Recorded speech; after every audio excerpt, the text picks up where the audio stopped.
วันนี้ได้รับทราบว่าท่านอาจารย์ได้ไปปฏิบัติศาสนกิจที่จังหวัดเชียงรายอำเภอเชียงแสนสัมมนาความรู้คือพระสงฆ์เราในพุทธศาสนานั้นพระพุทธเจ้าพระองค์ท่านตรัสไว้เป็นหลักของปาริหาริยธรรมอยู่ว่าพระสงฆ์นั้นคือหนึ่งพูดคุยกันเป็นหนึ่งนิดสองพร้อมเพรียงกันสามปฏิบัติกิจนั้นให้ร่วมกันกิจไหนที่ดีแล้วก็ทำให้มันสม่ำเสมอให้ดีขึ้นเจริญขึ้นหมายความว่าเราต้องเดินไปพร้อมๆกันพร้อมๆกัน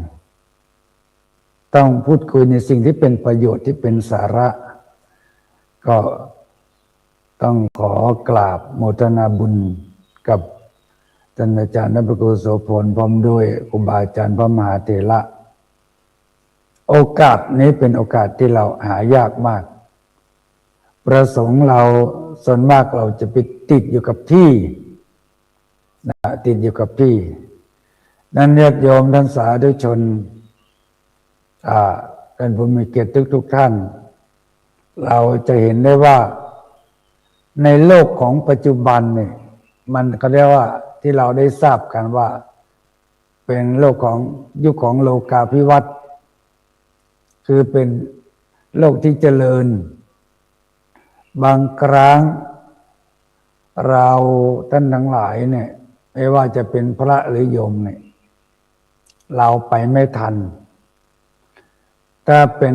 ถ้าเราเดินเปรียบเสมือนเราเดินทางถ้าเราเดินทางด้วยรถไฟเนี่ยเราก็จะไม่ทันเหมือนเราเดินรถไฟเราตกกระบวนเราไปไม่ทันเนี่ยเวลาเนี่ยสำคัญมากท่านบอกว่าสายน้ำไม่คอยท่าวันเวลาไม่คอยใครเรือเมล์และรถไฟย่อมเร่นไปตามเวลาแต่เราช้าไม่ได้นะเราตกกระบวนเมื่อเราตกกระบวนเนี่ยเราช้าเนี่ยความคิดเราก็จะไปดื้ออยู่กับในสิ่งที่มาผูกมัดเราไปไม่ได้ไม่ว่าพระหรือญาติโยมเราไปไม่ได้เพราะศาสนกิจของพระสงฆ์ในยุคปัจจุบันนั้นญาติโยมมีมากด้วยมากแทบจะมีเกือบทุกวันทุกเดือนงานนั้นงานของคณะสงฆ์ในประเทศไทยเพิ่งจะเสร็จไปเนี่ยคืองานอบรมบาลีทุกภาคแล้วก็งานสอบบาลีสอบบาลีประจำปีแล้วเพิ่งที่จะเริ่มก็คือ จะไปสิ้นสุดในวันที่24คืออบรมพระอุปัชฌาย์ทั่วประเทศตอนนี้ก็อยู่ที่วัดสัมพยากรุงเทพจะไปสิ้นสุดในวันที่24พระอุปัชฌาย์เนี่ยหมายความว่าผู้ที่อำนวยความให้แก่กุลบุตรที่จะมาบรรพชาอุปสมบทในพุทธศาสนาหมายว่าเราจะต้องคัดกรองบุคคลที่จะเข้าหาศาสนาจะต้องเป็นบุคคลที่เพียบพร้อมมันมีหลักปฏิบัติของพระอุปัชฌาย์อยู่ก็เรียกว่าพระอุปัชฌาย์ดีเป็นสีแก่พระศาสนาเนี่ยสำคัญมากนั้นอย่าให้เขาได้มาตำหนิและวิพากษ์วิจารณ์ด้านของพระอุปัชฌาย์ในนี้มีเยอะมากแต่เราก็เอาเมตตาเป็นที่ตั้งบางครั้งการที่จะเอาแสวงหาคนที่มันเพียบพร้อมบริบูรณ์ที่มันสมบูรณ์เนี่ย มันก็เป็นเรื่องที่ยากแต่ว่าเราต้องคัดกรองดูแลพระที่บวชแล้วจะต้องอยู่กับพระอุปัชฌาย์หรือครูบาอาจารย์อย่างน้อย5 ปีถ้าไม่ได้5 พรรษาเนี่ยไปไหนไม่ได้ท่านถือว่ายังเป็นนวกะถือว่าเป็นพระใหม่อยู่ต้องศึกษานั้นการศึกษาในด้านของพระพุทธศาสนาเนี่ยทั้งปริยัติและปฏิบัติปฏิเวทเนี่ยเราต้องชัดเจนชัดเจนแล้วว่าการศึกษาเนี่ยสำคัญมากถ้าเราไม่รู้ทันโลกเราก็จะเป็นคนที่ตกโลกถ้าเป็นรถไฟก็ตกขบวนถ้าเราเดินทางไปไหนเดี๋ยวนี้เราตกโลกเพราะโลกเขาไปไกลมากคือพระพุทธเจ้าเนี่ยพระได้ตรัสเรื่องของพระธรรมวินัยเนี่ยตั้ง 2,000 กว่าปีลงมาแล้วเนี่ยเราจะเห็นว่าธรรมะของพระองค์เนี่ยทันสมัยอยู่ญาติโยมทั้งสาธุชนคงจะเห็นพระเดินธุดงค์เพื่อสันติภาพที่จากประเทศสหรัฐอเมริกาในยุโรปหลายคนไทยเนี่ยคุยกันพูดกันว่าเดินยังไงเดินไปได้ยังไงแล้วจะมีใครมาต้อนรับเราอะไรทำนองเนี่ยปรากฏว่าคนเยอะมากท่านเดินเพื่อสันติภาพพระสงฆ์ทั้งไทยลาวเขมรเวียดนามปรากฏว่ามีคนไปต้อนรับพระมากขึ้นเมื่อเสร็จเรียบร้อยแล้วเขาจะได้มอบหนังสือให้กับประธานาธิบดีที่อเมริกาเพื่อเอาพระพุทธศาสนานั้นเป็นศาสนาประจำชาติของอเมริกาด้วยและเป็นวันหยุดของโลกวันหยุดของโลกด้วยได้ทำสำเร็จนั่นเป็นสิ่งที่น่าโมทนายินดีพระสงฆ์ท่านเสียสละและความเสียสละความยิ่งใหญ่เนี่ยเกิดขึ้นเมื่อก่อนอาตมาภาพเคยไปปฏิบัติศาสนกิจอยู่ที่อเมริกาอยู่3-4 ปีอยู่ที่รัฐเท็กซัสเป็นลาวคนลาวอยู่พระโยมที่อยู่ที่นั่นก็มีจดหมายด่วนมาว่าก่อนที่จะเดินทางเนี่ยท่านบอกว่าให้พระคุณเจ้าเอาคัมภีร์เนี่ยทำพื้นเมืองเราเนี่ยมาลัยโพธิกรรมวาจานิพพานสูตรธรรมพวกนี้เอาไปด้วยนะเอามาเยอะๆทำไมอย่างนั้นอาตมาก็นั่งนึกในใจว่าเราเอาไปแล้วเนี่ยมันจะไปเทศให้ใครฟังแล้วใครจะมาฟังใครจะรู้เรื่องก็เลยเอาไปจากประเทศไทยเราก็เอาไปปรากฏว่าไปถึงอยู่ที่นั่นมีคนไทยเรามาต้อนรับเยอะมากมีคนลาวที่พัทตินประมาณพ.ศ. 17 หรือ 18เนี่ยคนไทยคนลาวที่แตกกันแล้วก็ส่วนหนึ่งก็ไปอยู่ที่ประเทศสหรัฐอเมริกาโดยเฉพาะรัฐเท็กซัสเนี่ยเป็นรัฐลาวเยอะมากปรากฏว่าไปแล้วก็อบอุ่นคนลาวเนี่ยท่านไปเนี่ยไม่ได้ไปแค่ตัวอย่างเดียวท่านเอาประเพณีวัฒนธรรมของลาวไปด้วยอาตมาไปร่วมงานสงกรานต์นี่ปีใหม่สงกรานต์ปรากฏว่าคนลาวที่อยู่ในต่างประเทศอยู่เยอรมันอยู่ฝรั่งเศสอยู่เนี่ยมาหมดเลยมาพร้อมกันมีการใบสีสู่ขวัญมีการรดน้ำดำหัวทำความเคารพผู้มีพระคุณทำกิจกรรมที่นั่นเยอะมากแล้วก็นิมนต์พระสงฆ์สงน้ำพระเล่นน้ำสงกรานต์ก็สนุกสนานอันนี้เขาบอกว่าไปแล้วได้ อันนี้เขาว่าได้ประเพณีได้ความดีมันด้วยนั้นต้องเขาศึกษาเขาเอาศีลธรรมกรรมฐานของพระสัมมาสัมพุทธเจ้าเนี่ยไปด้วยไปปฏิบัติเมื่อเขามีความพร้อมเพรียงกันกิจกรรมก็จะเกิดขึ้นเราสามารถจะทำอะไรก็ได้ทำอะไรก็ได้ครั้งแรกฝรั่งเนี่ยมันก็งงอยู่มาต่อหลายปีมาฝรั่งเขาก็มีความสนใจว่าคนไทยคนลาวที่ไปอยู่ที่นั่นเขามีความเอื้อเฟื้อเผื่อแผ่โดยเฉพาะเรื่องของอาหารการกินการทำอาหารอร่อยมากคนไทยเนี่ยเรื่องทำอาหารเนี่ยถือว่าสุดยอดอาหารเนี่ยที่เขาฝรั่งเขาชอบที่สุดคือตำหมักหุ่งตำมะละกอนี่แหละสงกรานต์เนี่ยพวกยำอะไรอาหารที่ประเภทยำเนี่ยโอ้สุดยอดนั้นการไปเนี่ยเราได้มีความพร้อมเพรียงความพร้อมถ้าไม่ไปเราไม่ได้ดังนั้นญาติโยมท่านสาธุชนเราถ้าเราจะไม่ได้ตกกระบวนเนี่ย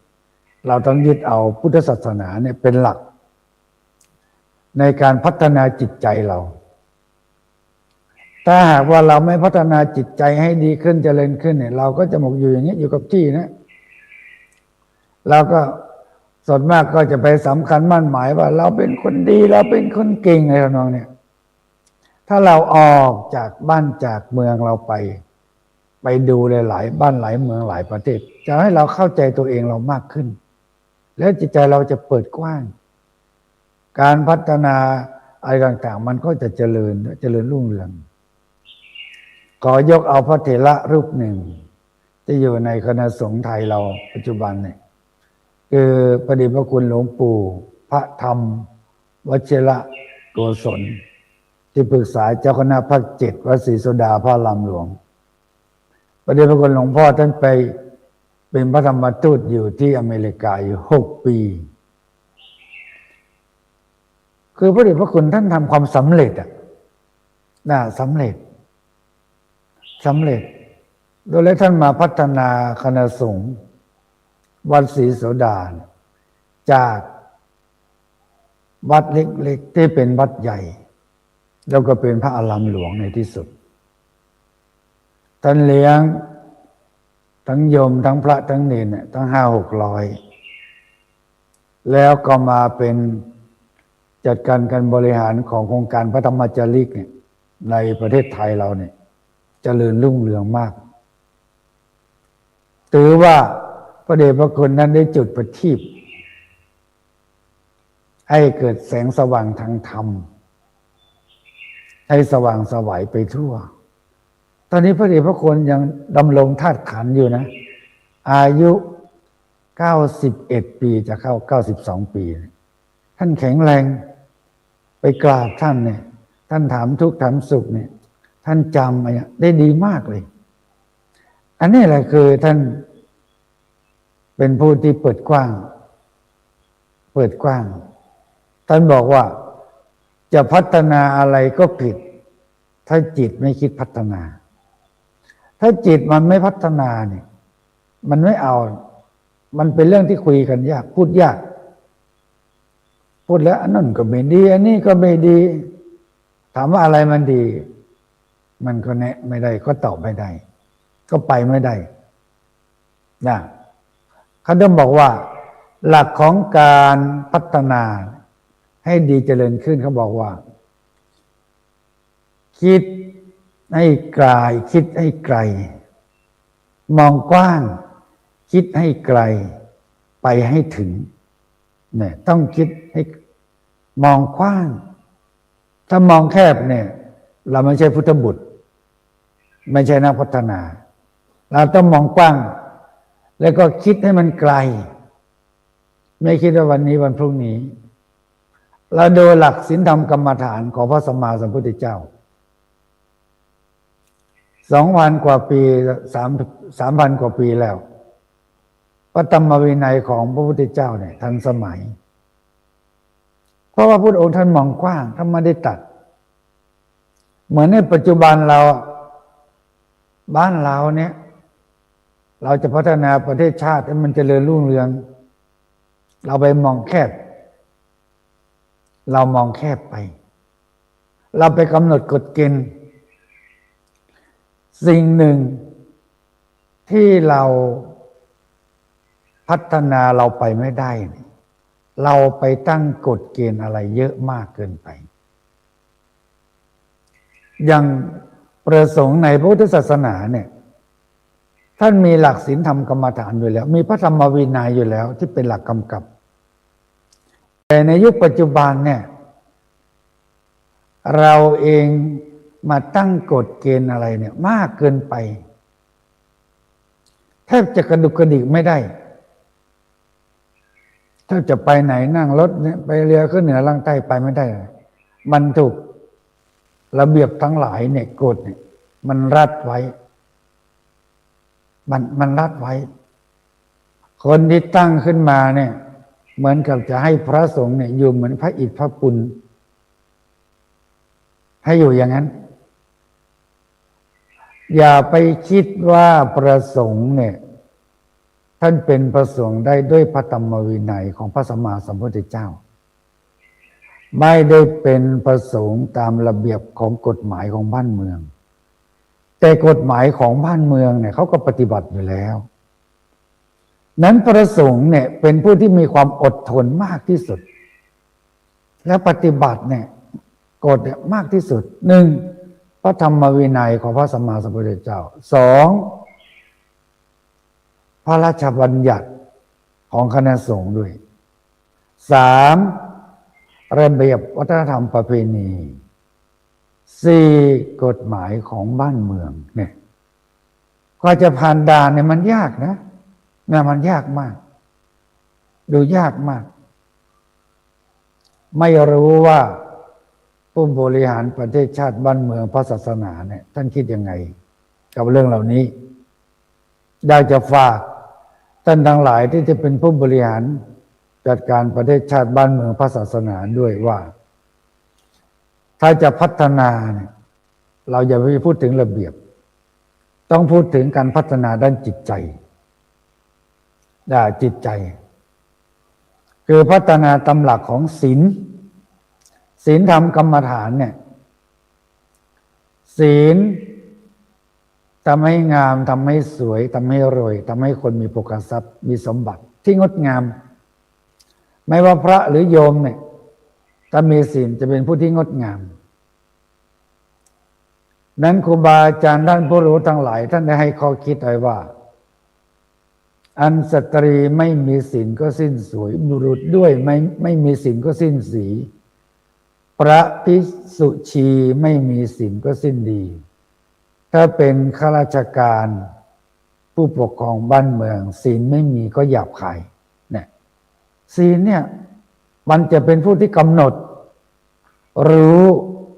และศีลก็เป็นหลักธรรมเบื้องต้นด้วยทำให้เรางดงามจะเข้าหาพระรัตนตรัยเนี่ยกายวาจาใจเราต้องเรียบร้อยต้องงดงามต้องงดงามอาจารย์บอกว่าคนจะงามน้ำใจใช่ใบหน้าคนจะสวยจัญญาใช่ตาหวานคนจะแก่ความรู้ใช่อยู่นานคนจะรวยศีลทานใช่บ้านโตเห็นไหมนั้นคนจะรวยต้องรวยศีลรวยทาน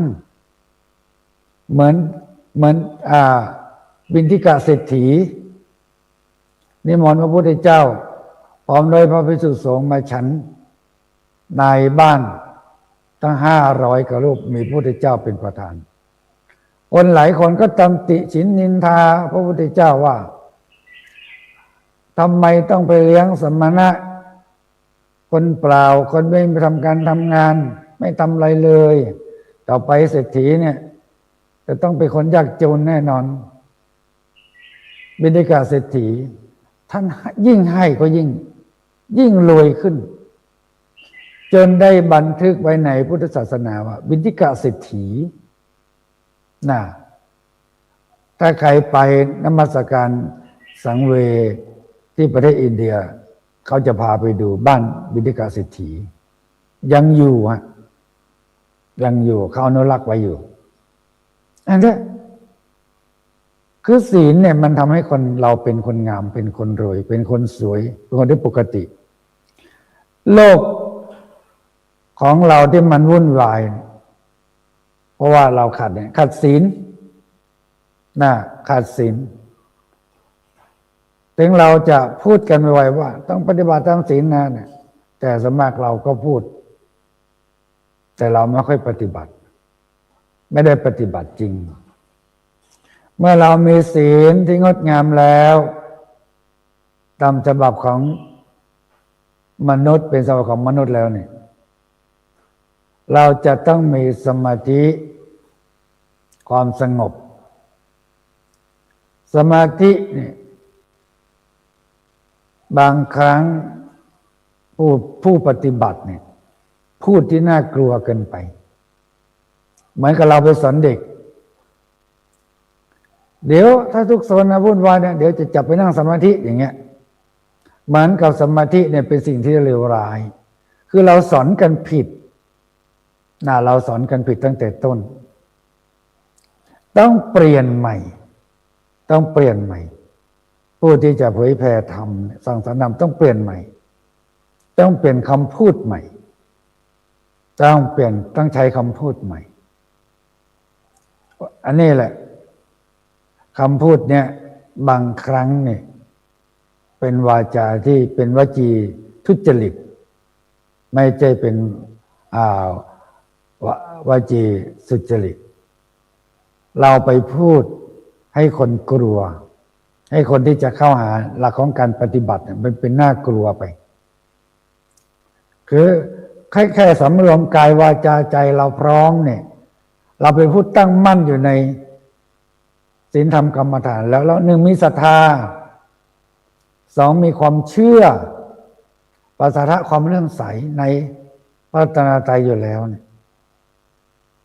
ง่ายปฏิบัติง่ายได้เลยฝรั่งเขาทำไมต้องเสียค่าเครื่องบินข้ามน้ำข้ามทะเลมาในประเทศไทยมาศึกษาแค่สมาธิเนี่ยแต่เราที่อยู่ในประเทศไทยเราไม่ต้องเสียเลยแต่เราเข้าวัดแต่เราต้องดูวัดก่อนนะ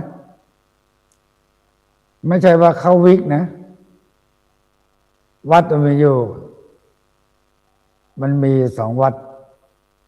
คือวัดกับวิกเราต้องเข้าวัดนะวัดที่มันวัดจิตใจเราได้เข้าไปแล้วสงบร่มเย็นเราจะเข้าแล้วไปตะลุงตุงนางร้องลำทำเพลงเฮฮาสนุกสนานเลื่อนเริงอันนั้นไม่ใช่วัดเป็นวิกเราเข้าผิดเสียงดังสนั่นหวั่นไหวทั้งคืนทั้งวันอะไรทำนองเนี่ยนั้นไม่ใช่วัดเราเข้าผิดเข้าแล้วสงบร่มเย็นไหว้พระเห็นแล้วร่มรื่นอยู่ดีมีอะไรทำนองอันนั้นคือวัดจิตใจของคนวัดระดับจิตใจของคนให้จิตใจเราสะอาดสว่างแล้วก็สงบน่าสงบคำว่าหลวงปู่วิชัยเขมิโยวัดถ้ำผาจงเนี่ยท่านบอกว่าให้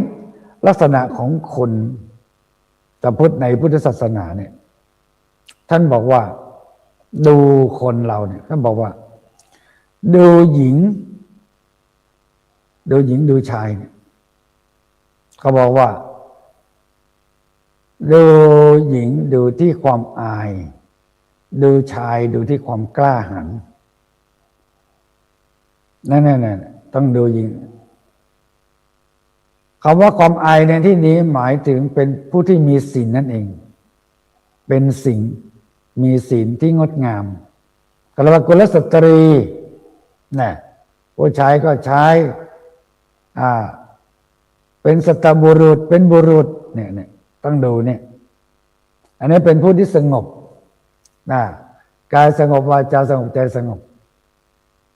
สังคมเราจะอยู่ดีมีสุขและประการสุดท้ายคือปัญญา ญาติโยมท่านสาธุชนเราแต่ผู้มีเกียรติทั้งหลายเราต้องเข้าใจว่าพุทธศาสนาเนี่ย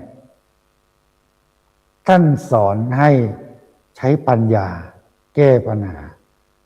ไม่ได้ใช้ไปในทางที่ผิดต้องใช้ปัญญาจะแก้ปัญหาชีวิตความเป็นอยู่ต้องใช้ปัญญาจะแก้อะไรทุกอย่างเนี่ยเศรษฐกิจความเป็นอยู่บ้านเมืองต้องใช้ปัญญา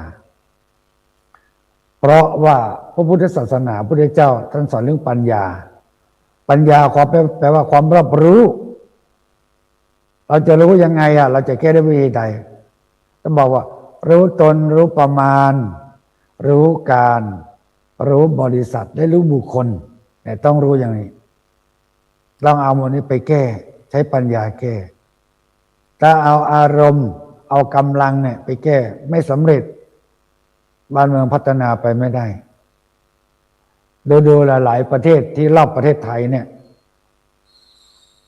เราไม่ได้ใช้ปัญญาแก้เราใช้ความโลภความโกรธและความหลงเอาไปแก้ไม่สำเร็จเหมือนกับเราสูงไฟยิ่งแก้เท่าไหร่ก็มันยิ่งปะทุขึ้นแรงขึ้นโดยเฉพาะสื่อทั้งหลายเนี่ยถ้าเราสงบนิดหนึ่งทำให้เป็นประโยชน์มันก็จะเป็นประโยชน์ต่อบ้านเมืองประเทศชาติศาสนานั้นญาติโยมท่านสาธุชนเราทั้งหลายเนี่ยเราต้องใช้หลักศีลธรรมกรรมฐานมาแก้ปัญหาชีวิตประจำวันและใช้วิธีการดำเนินชีวิตให้มีปกติสุขเนี่ยเราจะพัฒนาไปได้เราจะไม่ตกกระบวนเราจะผ่านไปได้เราจะไปยึดติดจะไปยึดติดที่ไปยึดติดต่างๆเนี่ยเราไปไม่ได้เราต้องนึกถึงพระพุทธเจ้าท่านสอนว่าโลกนี้เป็นอนิจจังมันเปลี่ยนแปลงอยู่ตลอดเวลาทุกขณะเวลามีความเปลี่ยนแปลงตลอดเวลานั้นในวันนี้ต้องขออำนวยพรให้ญาติโยมท่านสาธุชนท่านผู้มีเกียรติทุกท่านตั้งใจธรรมะเป็นหลักการปฏิบัติดำเนินชีวิตด้วยความไม่ประมาททุกๆคนทุกๆท่านด้วยเถิด